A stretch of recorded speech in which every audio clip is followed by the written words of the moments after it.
Hello guys, welcome back to the channel H2O, the A to Z of chemistry. Today we are going to begin with lecture 2 from the course S block elements. I hope you watched the previous one where we developed an introductory understanding about what are these S block elements. I hope you all now understand what does this S stand for. The SS, this stands for the orbital, that is the s orbital, into which the last electron for these elements is going to enter into. So this is going to be the s orbital of the valence shell, and in accordance to that we have two groups of elements. Group number 1, the alkali metals, and group number 2, the alkaline earth metals. So based upon the initial learning, today we are going to start with a detailed discussion on group 1 elements, that is the alkali metals. In today's lecture, what we will be discussing is first of all the occurrence of these elements, where they are found in nature, how they are found in nature, and then we will be talking about the atomic properties. We will be talking about their electronic configuration, we will be talking about their atomic size, atomic volume, and so many other important concepts. Well, and these are going to be those concepts which are rarely tested in the examination. Many questions repeatedly asked from this version of your understanding, and this is essentially what you have already learned while you were learning the concepts in periodic classification of elements. So this is going to be a revision class actually for you people, right? So I hope you know those concepts and you are ready for the revision. And after we have done that, well, there's going to be a test also for you people. I am going to ask you 7 questions, and all these 7 questions, they are either from the NCERT exemplar book, or they are from NEET or JEE examination questions, or the state competitive examination questions, so that the whole concept can be tested whether you have learned the real important things over here or not, right? So I hope you are all ready for your learning today. I am Dr. Ritu Johar, your educator from the channel, and I hope you are going to enjoy your learning with me. So the group 1 elements or the alkali metals, these are lithium, sodium, potassium, rubidium, cesium, and francium, and I've told you a mnemonic in the last lecture as well to remember them. So that is going to be little nasty kids rub cat's fur. Lithium, sodium, potassium, rubidium, and cesium, and francium also. Alright, so why are they called as alkali metals? They are called as alkali metals because their hydroxides, they are soluble in water and they form strongly alkaline solutions. So what this means is when we have a metal, when we are going to react it with water, it is going to form a hydroxide which is soluble in water, and this hydroxide, this makes the solution highly alkaline. So that is why we call them as alkali metals. Now one thing before we begin with the discussion that is going to be important is that in the periodic table you see hydrogen placed above the group 1 elements. So it is above lithium. So please do remember, we do not include it into our discussion because hydrogen, this has properties similar to the alkali metals as well as the halogens. So we discuss it as a unique element separately, and in fact we have a complete course on hydrogen and its compounds, also a complete chapter in the NCERT textbook also, and that is available on our channel also. So if you've not watched that, please do watch that for a thorough understanding. And another thing that we will not be including over here in our discussion is going to be francium, because francium, this is a radioactive element. This has a very short half-life of 21 minutes. I told you that in the last lecture as well. So we will not be including this into our discussion. So the whole discussion is going to be from lithium to cesium only, right? So as we begin, the first and foremost thing is going to be its electronic configuration. So they have one electron in the s orbital of their valence shell, and the general electronic configuration is going to be ns1, right? So n is going to stand for the last shell into which the electron is going, s is the orbital into which it is going, and the number of electrons into the s orbital is 1. So it is going to be ns1. N, please do remember, is also going to be equal to the number of the period in which these elements, they are present. So we have lithium Li3, the atomic number is 3. So the number of electrons in the neutral atom is also going to be 3, and the electronic configuration is going to be 1s2 2s1, which we can write in short as helium 2s1, because it is helium which has the 1s2 configuration. So the short form of writing this electronic configuration is going to be just writing the noble gas which is preceding these elements, and then writing the remaining configuration. So sodium is going to be neon 3s1, potassium will be argon 4s1, rubidium will be krypton 5s1, cesium is xenon 6s1, and francium is going to be radon 7s1, right? So these numbers is going to be the number of electrons which are going to be present after helium, neon, and so you may or you may not write them in the electronic configuration. Both of them, they are deemed to be correct. Okay, so this is how we write the electronic configuration. And here 2s1, this means that the n value over here is 2, so lithium is going to be present in the second period, sodium will be present in the third period, potassium fourth period, and so on. Now the next important thing is that these s electrons which are present over here, it is a single electron and this is very loosely held, and therefore this makes them the most electropositive metals. What this means is that this loosely held electron can be readily lost, and when it is going to lose that, it is going to attain the noble gas configuration also. So that also is a big reason why they can lose this electron very easily, and this is going to give us the M positive ion. So it is going to be a univalent cation that they will be forming, and hence they are very reactive in nature and never found in the free state in nature. Alright, so we will be always seeing them forming compounds with other elements. So next we talk about the occurrence of these. So as far as the occurrence is concerned, first we have lithium. So lithium, this is widely distributed. The ores of lithium are lepidolite, petalite, trifilite, and spodumene. So you may or may not remember these formulas because these have generally not been asked in the examination, but at least do remember the names of these ores. Okay. Along with that, lithium also occurs in certain spring water, some plants like sugarcane, beet, and tobacco. To a certain amount, they are also present in tomatoes, and they are very beneficial in maintaining the psychological balance. And in case somebody is having psychological disturbances, well, they are given as a treatment for that as well. Okay. Now, in India, mainly it is found as lepidolite in Rajasthan, Bihar, Kashmir, and Karnataka. Next we have a sodium. So again, sodium is very widely distributed. You all of have been eating the common salt, sodium chloride. So the common ores which we have for sodium, they are mirabilite, that is sodium sulfate. Then we have rock salt, that is sodium chloride. The common salt that you eat is also obtained from that rock salt. Then we have child saltpeter, that is sodium nitrate. Borax is going to be very important when we are going to be studying the group 13 elements. So it is Na2B4O7, then H2O. And then we have trona, that is sodium carbonate, sodium bicarbonate with 2 molecules of water as the water of crystallization. So these are the sodium.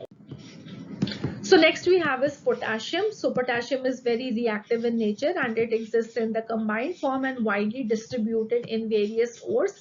We have carnallite, which is going to be potassium magnesium chloride 6H2O, kyanite, that is potassium chloride magnesium sulfate 3H2O, shaunite, that is potassium sulfate magnesium sulfate 6H2O. We have sylvite, which is potassium chloride, and sylvinite, which is a mixture of sodium chloride and potassium chloride. Potassium aluminium silicate, we have an example for that to be feldspar, which is going to be potassium oxide, aluminium oxide, silica, and then we have mica, which is going to be potassium aluminium silicate. All right, so these are a few ores of potassium, and all of these, they are important and they are frequently asked in the examination. So do remember the ores of sodium and potassium. Lithium, remember the names, and we have one more, rubidium also. So rubidium, this is not found in a very high abundance. It is a highly reactive alkali metal, and this is also found in traces in the lithium minerals like lepidolite. So next we will be discussing the atomic properties, which is going to be the most important part of our discussion today because that is very frequently asked in the examination. All right, so the atomic properties that we will be discussing today are going to be atomic and ionic radii. Then we will be talking about the atomic volume, the density, ionization enthalpy, and hydration energy. All right, so this is going to be a very important part of the discussion. So please be very attentive. So now on your screen, you are going to see the atomic and physical properties of the alkali metals in the form of a table, which we have taken from the NCERT textbook. It is exactly reproduced from that, and this table is very, very important. Well, first of all, you do not have to remember so many values they are given over here. Well, this is important because I want you to spend some time looking at this table and understanding the trend that we see in the group 1 elements. Okay, so atomic number, atomic mass, I hope you all understand this. Then we have the electronic configuration. So we've already discussed about the electronic configuration. We are going to discuss today now about the ionization enthalpy. So you can see that the ionization enthalpy values highest is for lithium and it is decreasing down the group. Why is it happening? We are going to just now discuss that. Then we have the hydration enthalpy. What you can again see is that the negative values, they are decreasing down the group. Negative enthalpy means that it is going to be energy that is released, right? So more energy is going to be released in case of lithium and it is decreasing down the group. Then we have the metallic radii, which are increasing down the group. The ionic radii, they are increasing down the group. The melting points, they are decreasing down the group. The boiling points, they are decreasing down the group. The melting points and the boiling points, we will be discussing it in the next lecture when we will be taking over the physical properties. Density is also physical property, but well, we will be discussing that today as well. Okay, now density is going to be very important because if you look over here, in general, the density is increasing down the group, but we have an anomaly over here that sodium, this has a higher density than that of potassium. So this is something which is going to be important for you people to remember wherever we have some anomalous trends. If it is general normal increase or decrease, well, those are the things which are generally not asked. What is uncommon, that is going to be asked very frequently. So there is a probability that you have a question on density coming up. Okay, and then we have the standard potentials. The electrode potentials, again what you can see is that we have the values highest for lithium and then the occurrence is given over here. Okay, so let us discuss about the few of the properties that we will be doing. The reduction potentials we will be talking when we will be talking about the chemical properties. So let us discuss one by one these properties. The first property that we will be discussing is going to be atomic radii, and because these are metals, for metals we measure the metallic radii. I hope you all remember we discussed this while we were talking about the periodic classification of elements, the three type of atomic radius, the covalent radius, the metallic radius and the van der Waals radius. Right, so just a quick recap of what do we mean by metallic radius. It is going to be half the internuclear distance between two nearest atoms in a metal lattice. So metal lattice is how the atoms, they are arranged in a metal, and that forms a metal lattice, and in that we are going to see two nearest atoms. Take the internuclear distance between them and divide that by 2 to get the metallic radius.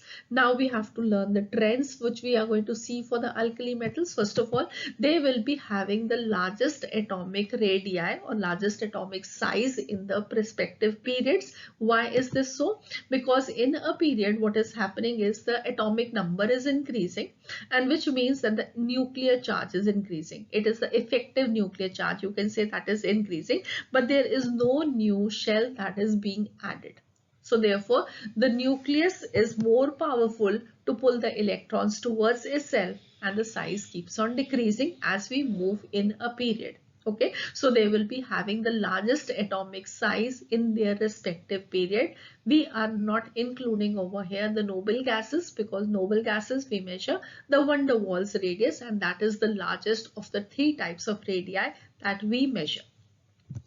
Then the next we have is that the atomic radii of the alkali metals, this will keep on increasing as we are going to go down the group, which means that the increasing size is going to be from lithium to cesium. Okay, now why is this happening? This is happening because there are certain factors which are playing a role. First of all, the atomic number is going to increase down the group. That means the nuclear charge is increasing. But the nuclear charge increase, this causes a decrease in size. What is that causes an increase in size? The increase in size is, first of all, because every time a new orbit is being added. Okay, so we have this to be the nucleus. This is the lithium.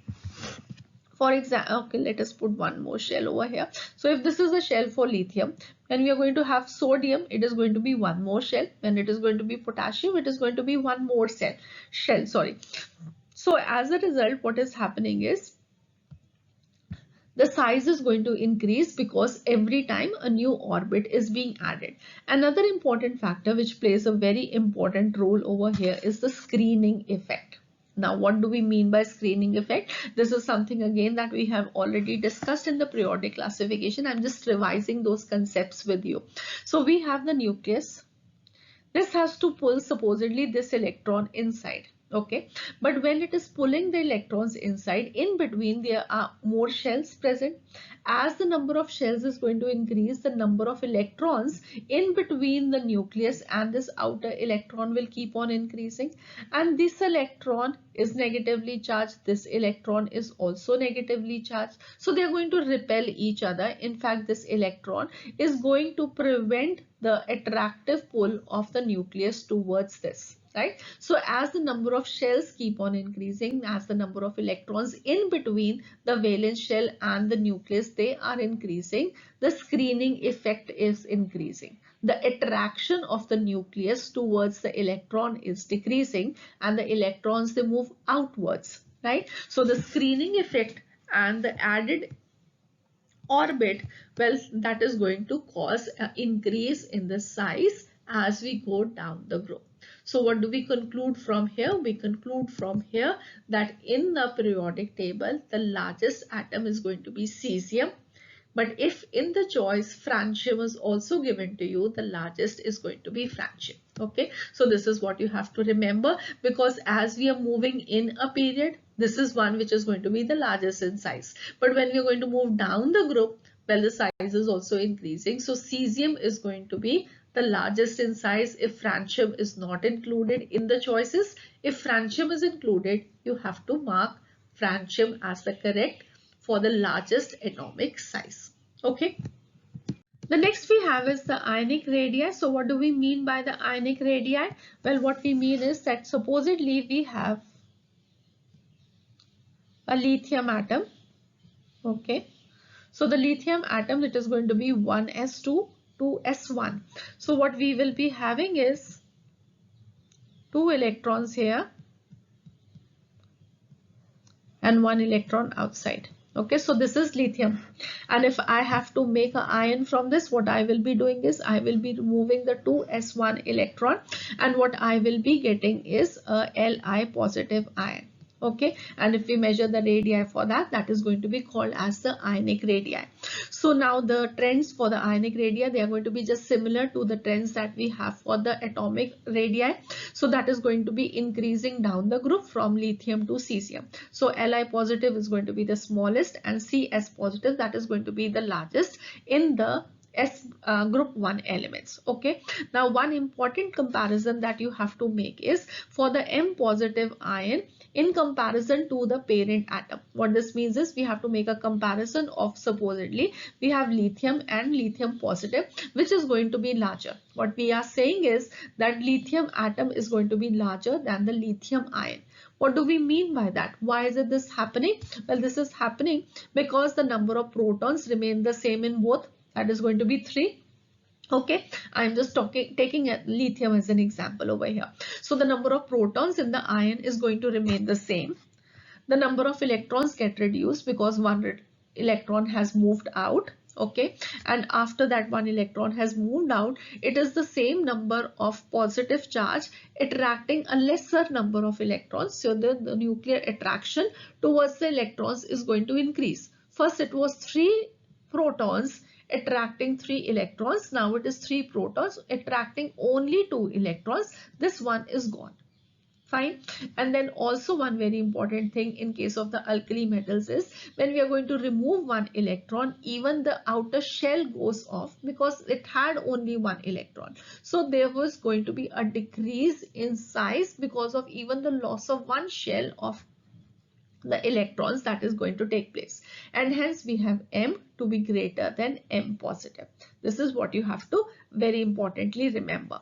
Now Please do remember, in the periodic table, if somebody asks you which is going to be the largest cation, that is going to be the cesium positive ion. And if you are asked the smallest cation, that is going to be H positive. It is not going to be lithium positive. It is going to be H positive. Okay. So the next property we have is atomic volume. So what is going to be volume for the atoms of the alkali metals? Well, all the atoms, we consider them to be spheres, and the volume therefore is going to be equal to 4 by 3 pi r cube.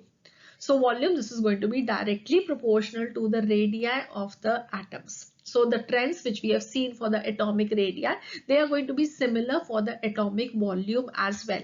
All right. So the alkali metals, they have the highest atomic volume in the corresponding period. And as we are going to go down the group, the atomic volume, this is going to increase. The next we have is the density. So what is density? Density is mass by unit volume. Okay, so what we see for the alkali metals is that they have very low densities. Why is the density low? Because they have large sizes, right? So they have the maximum sizes in their period, therefore they have the lowest densities in their period. The other thing is that the density, they keep on increasing down the group because the mass increase is more than the volume increase. So the mass is also increasing as we are going down the group. The volume is also increasing as we are going down the group. But in comparison to the volume, the increase in mass is more. Therefore, the densities, they increase down the group. Okay. Lithium, this is going to be therefore the lightest known metal that we have. So again, this is going to be something that is important for you people to remember. So which is going to be the lightest metal? It is going to be lithium. Now, very importantly, when I was showing you the table for the various properties, I told you that potassium, this has density which is less than that of sodium. Why it is so? Well, that is because as you're going to go from sodium to potassium, there is going to be an addition of the 3d orbitals which cause an unusual increase in the atomic size. So the volume is going to be more in case of potassium in comparison to the mass. Therefore, what we find is that sodium, this will be having density greater than that of potassium. All right. So what is going to be the order? Therefore, you have to remember is lithium. Then we have sodium, but here it is not going to be sodium. It is going to be potassium. Then it will be sodium. Then it will be rubidium and cesium. So this is going to be the order as far as the density is concerned. This is very important. Please do remember this. So the next we have is the ionization enthalpy. So what is ionization enthalpy or ionization potential? It is going to be the minimum energy required to remove an electron from an isolated gaseous atom in its ground state. Therefore, we can just write it in an equation form as if we have any X element in the gaseous state, its atom, well, we are removing one electron to get the cation corresponding to that, that is the X positive ion, and for that whatever amount of energy we have supplied, delta H being positive, well, that is going to be referred to as the ionization enthalpy. Now, very importantly, what you have to remember is that it has to be removed from an isolated gaseous atom. Why do we have to remove it from an isolated gaseous atom? Because if it is going to be a solid, it can be a solid even in case of alkali metals or in case of any other substance also. Okay, but if we take the example of an alkali metal, well, the atoms, they are fit into the crystal lattice. So I'm just drawing them randomly, but here the atoms, they are going to get attracted to other atoms also, right? So now when you're going to supply some energy, well, you will first of all have to supply some energy to remove the attraction forces between the two atoms, and then this atom is going to remove its electron. So some energy is going to be utilized in the attractive forces removal and then one in the removal of the electron. So if we want to just calculate only the ionization enthalpy, how much energy we require to remove this electron, the solid or the liquid state is not going to be the best option. The best option is that we take an isolated gaseous atom. In the gaseous phase, the atoms, they are far away from each other. So we can take one atom and calculate how much energy is required to remove one electron from that atom. Okay, so that is why it is the isolated gaseous state. This is very important that you have to remember. Many times this is asked in the definition of ionization enthalpy in the questions, and children, they do miss that. Okay, so this is what you have to remember. Now the alkali metals, when we say about their ionization enthalpy, that is very low. Why is it very low? You all know that the size of the alkali metals, that is bigger, right? And they have just one electron, and one electron, if that is going to be removed, well, they will be getting the noble gas configuration also. So they really do want to lose that one electron, and hence we will not have to supply more energy to it in comparison to the rest of the elements. So they have considerably low ionization enthalpy values. Less energy has to be given to remove one electron from the alkali elements. Okay, now the ionization enthalpy, this is going to decrease down the group from lithium to cesium. Why?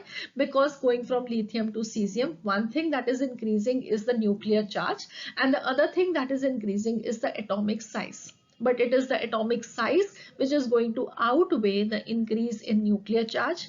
Even the number of orbits, they are being added up, and the screening effect is going to be more. And as the screening effect is going to be more, the outermost electron is going to be held more loosely, right? So it is very easy to remove an electron from a cesium atom in comparison to the small size lithium atom. Okay, I hope this is clear. And one more thing which you can correlate to that is when you can remove that electron very easily, in case now we are moving down the group, well, the reactivity is also going to increase down the group. Okay. The next we have is the alkali metals. They have exceptionally high second ionization enthalpy. Why do they have second ionization enthalpy? What do we mean by that is that here we have again lithium. I just put lithium because I have to make lesser number of orbits. Okay, so first of all we had lithium. We removed this electron. What we got is Li positive. Now from this Li positive, we want to remove one more electron, but we find that removing this electron, it is very difficult. Why it is very difficult? It is difficult because first of all, the increased effective nuclear charge. For it was lithium having 3 protons attracting 3 electrons, right? And now it is 3 protons attracting 2 electrons. So the effective nuclear charge is more, and when you want to remove one more electron, it becomes very difficult. Then the stable configuration of the M positive ion. So the lithium positive ion, this has a noble gas configuration of helium. It does not want to lose more electrons.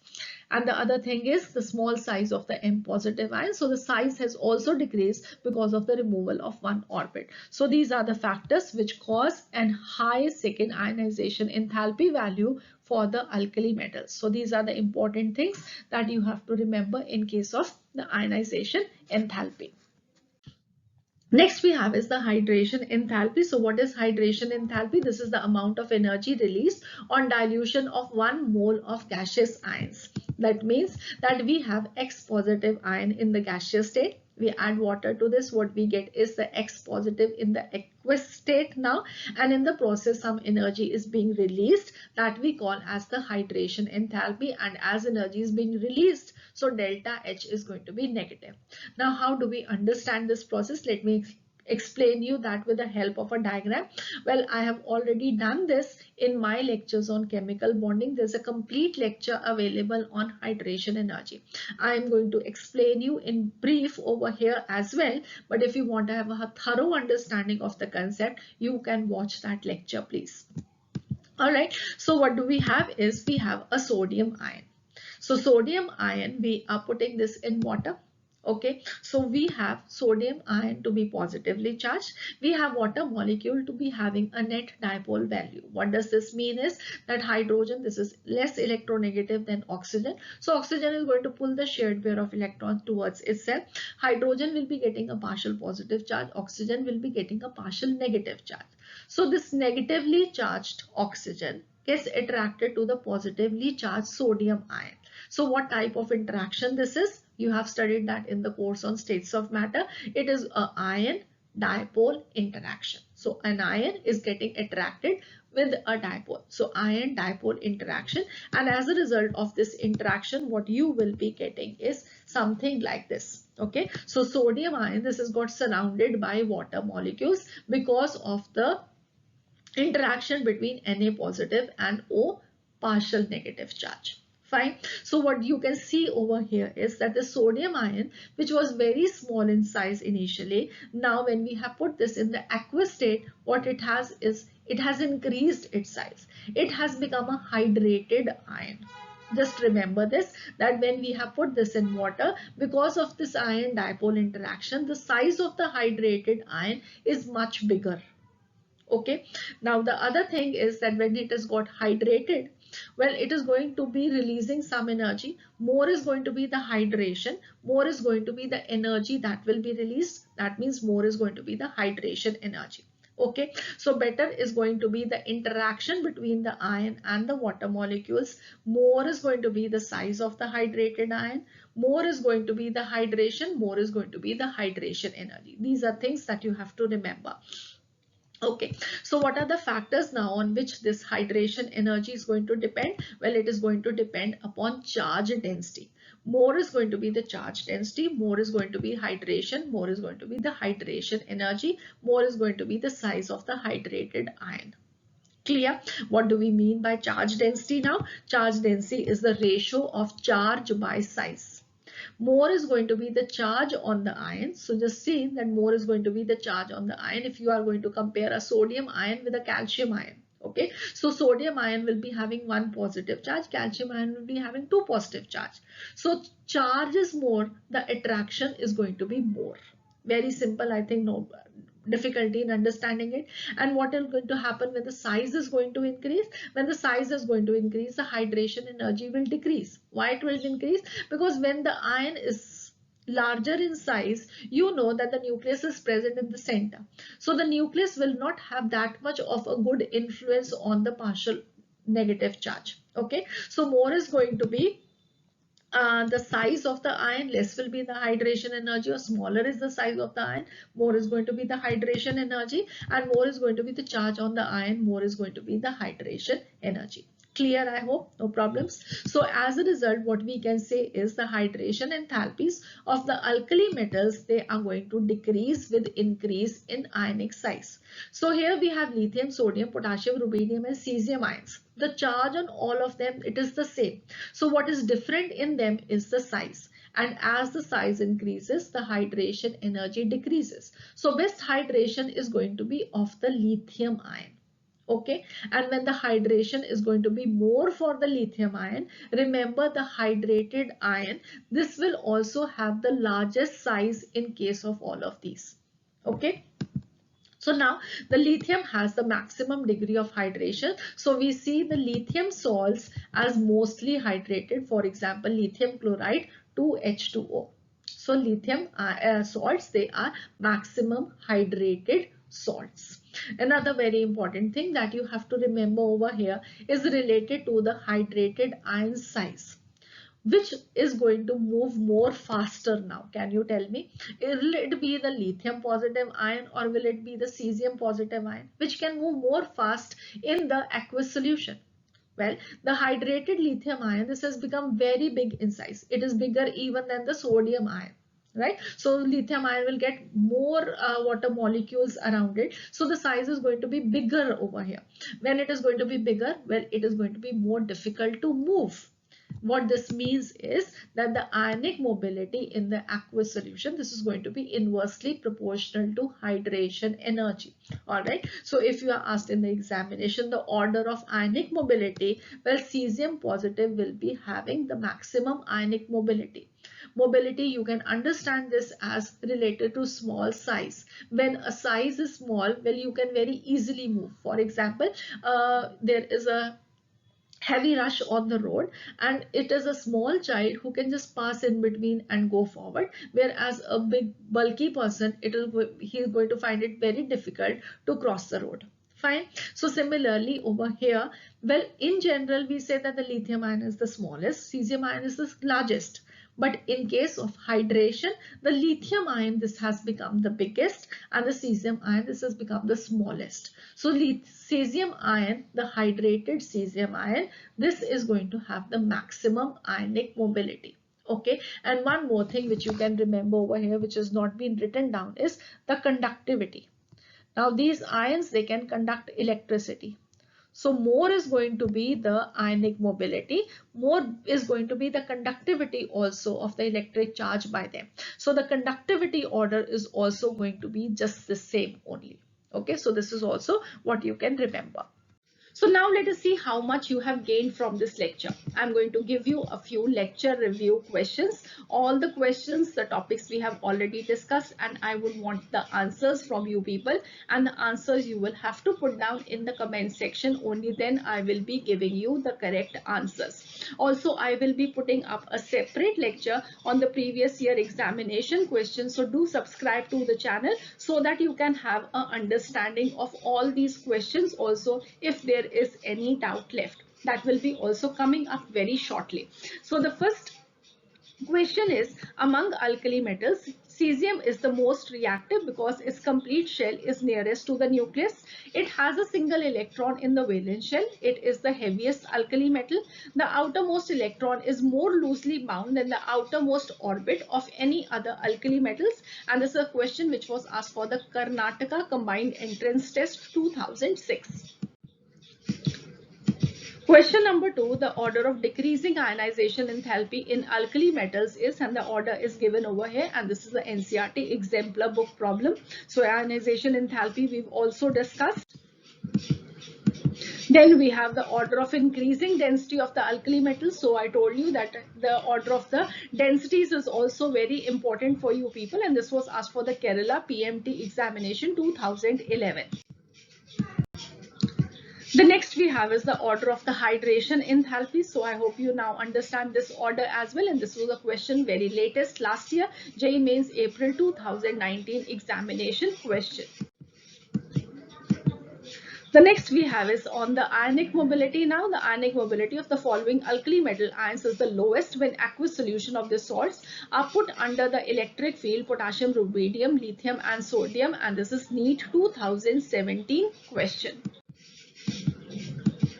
The next we have is the ease of adsorption of the hydrated alkali metal ions on an ion exchange resin follows the order, and this is the order that you have to choose. This is the AIPMT preliminary 2012 examination question.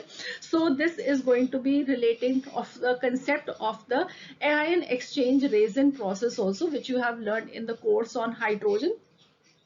But what you have to just remember is more is going to be the ease of hydration, more easy is going to be the exchange on the ion exchange process. Okay, so this is as far as question number 6 is concerned. If you have any doubts related to the ion exchange resin process, well, you can watch my lectures on hydrogen as well. The complete course is also available with us.